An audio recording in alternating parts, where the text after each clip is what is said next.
we think that's in the well-seasoned pot is this idea of celebration. Everybody knows in the Caribbean, everything that we do is all about food, and we love to celebrate, we love to have a good time. Those are the ingredients of the pot that we think should make up gastronomy tourism. So as we wrap up, what is the future?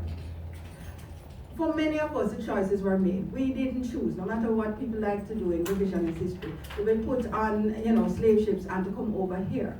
We were forced over here, and we were forced to work under the types of conditions that we're forced to work under.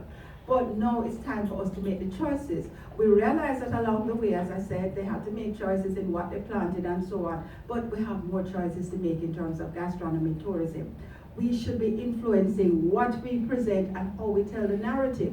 I don't want to go into too much detail here, but certainly the gastronomy tourism product that is being wheeled out is not the one that we think is fully authentically Jamaican. We would like to see entrepreneurial ventures by the descendants of the enslaved who tell their story their way. Frankly, that's why we formed our own company, because we went throughout the world and we saw people talking about food tourism, talking about food and so on, and being very proud of it. And we realized that in Jamaica, nobody was telling our story. So we actually predated this network of gastronomy tourism.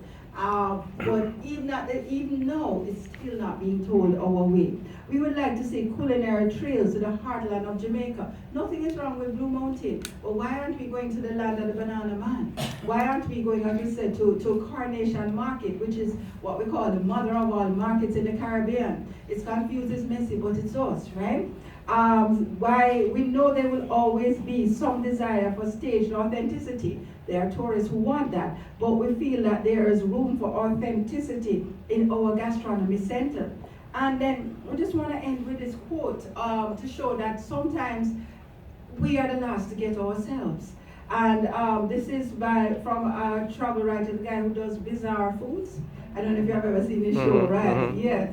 And he says this about Jamaica.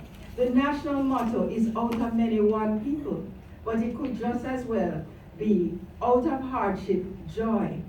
You feel it on every visit and you taste it in every meal. And what we say, he has gotten it, it's time for us to get it. Thank you.